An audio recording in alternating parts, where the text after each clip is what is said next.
Mr. Pandaria, the new WoW expansion, eh? It looks a little different to the rest of them, does it not? Well, that's what I'm here to talk about, my opinion and my comparisons come to the rest of the expansion. Of course, pandas in the game of World of Warcraft isn't, well, the most likely, but it has happened. So today I'm going to look back at the lore of it all and see the different types and the reasons why they've gone into this. So, in the lore of World of Warcraft, in Warcraft 3, a pandarian named Chen Stormsnout came into the lands of Darutar and helped, well, claiming of it with the orcs. Then also helped in the saving of Cain Bloodhoof, or was it? No, it's definitely Cain, wasn't it? Well, I'm sure it was. Correct me if I'm wrong. But the main thing is gameplay. The lore is quite minor to this campaign scene, as the whole expansion is based all around more of the Alliance versus Horde, and that's also a reason why the Pandarian race can choose between Alliance and Horde as a starting point. So, the Pandarians live on an island called Pandaria, quite obviously shrouded in a mist long ago, and have been protected by this from all other enemies around the world, and somehow the missiles came off. Meant to be from the cause of the cataclysm, so Alliance ship crashes in the north, I think, and the Horde crashes in the south. So they basically meet up.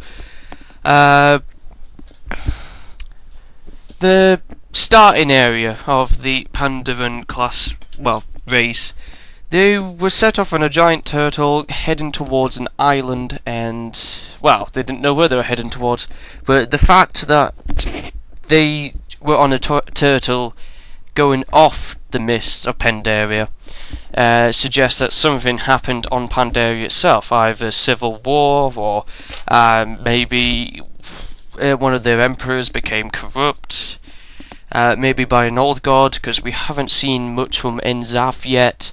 So yeah, we might see an old god. I wouldn't mind some old god content, to be honest. I would really like that, because I prefer old god sort of look of things compared to the other raid bosses in WoW that they have always gripped my eye. See, fun's an eye.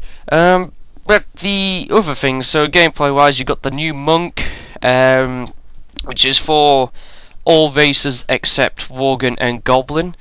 Also, the Pandaran's racial abilities, where you have Bouncy, which is kind of a joke, I guess, 50% less fall damage. And then you've got the other ones, which are the Epic Urian.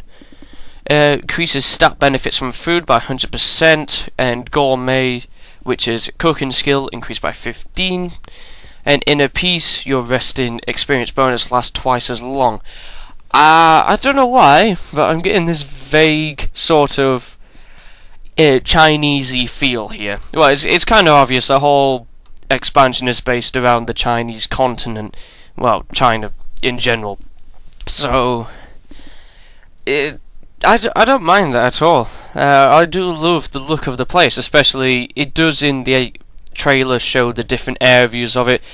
For instance, you've got a different grass types, so you could have a blue one and all the trees, or it's like a mountainous range. That could be like the cold sort of areas. Hopefully it does give us quite a different look in the different areas of the continent, like Northrend did, where one area, Zul,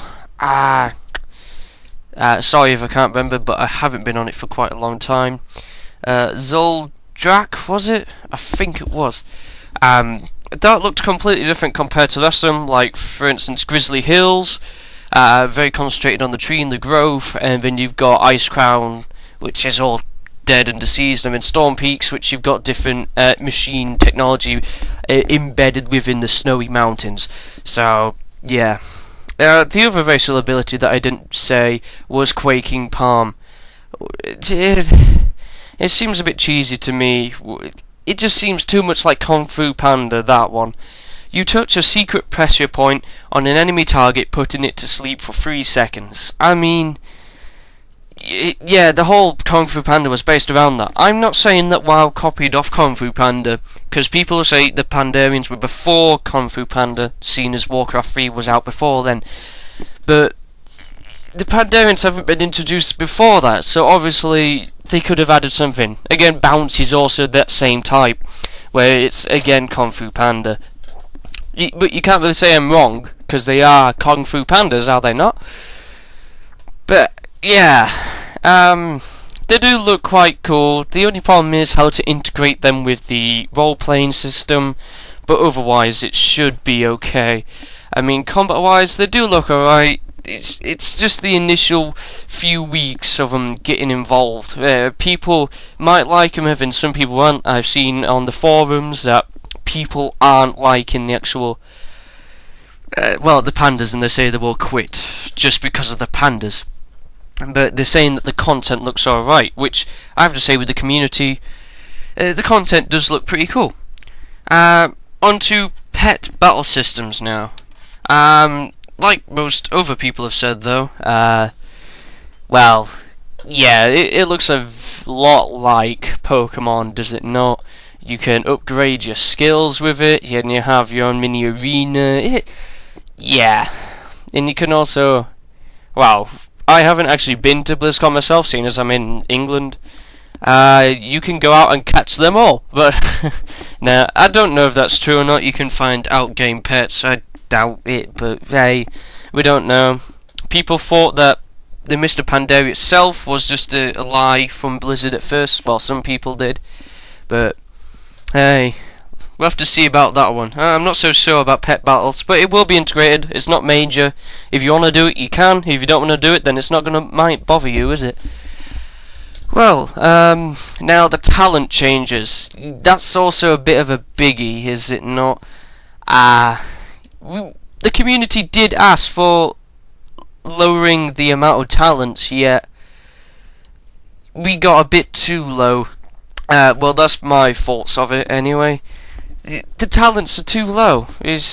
I mind the customizing of choice, whereas it's every 15 levels now. It's just, nah, I'm not. It won't grip me enough, because I love the customization of WoW, and also it helps the role-playing, seeing as I'm on a role-playing server. And it's just a bit too low for my taste. It just really isn't now. I think they should boost it up a bit. I mean, like pet talents, where you've got lots of choice in what you're doing. They're all good in a certain way, and that sort of increases your role-playing, what exactly you're going to do. Whereas now it's 4 talents on a line, and then every 15 levels you pick some. It's no, I don't like that. That's just bad. But compared to the other ones, you got the Burning Crusade, which when you first enter the zone, you've got very nice look of it. You automatically feel, in a way, enthralled. You see it and you think, wow, I wouldn't mind having a look around this area. It's all got the nice mystical airspace, and you've also got the huge landscape as well, and you just got a vast range of place to go and explore. It was like with Nagrand. I swear I became addicted to that place because how much it looked. It was just beautiful. But it's the same with Wrath of the Lich King. They're always with the consonant. They've always got vast difference to it. And like I say, that's what I'm hoping for Mr. Pandaria. If they have vast content difference between each of the zones, then I will love it. And you've also got all the different minor issues as well, like how are you going to integrate the pandas with the rest of the world? Is there going to be more quests? I imagine there will be. Like in Kalimdor, there's going to be certain panda people having quests there, and it just goes around. It really does make your mind wonder, like what other raid bosses will be, because they also announced there's going to be outdoor raids as well now, world bosses again, so that should be really well. But otherwise, that's really all. And do we want more Old God content? Because I wouldn't mind some.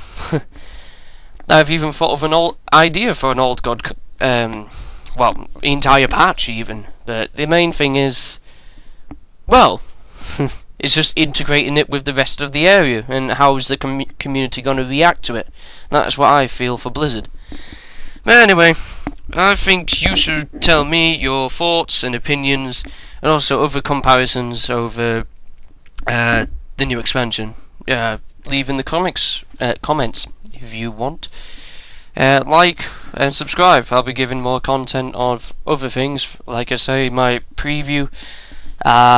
Mainly Star Wars, The Old Republic. I'm definitely doing that. Skyrim and the rest of the ones that I mentioned. Team Fortress, there's not going to be much commentary, maybe just random bits of randoms. But hey, well, we have to see how far we get in the future before they release more information, and I might do another sort of commentary. But hey, let's see what happens. Let's see what Blizzard pull off here.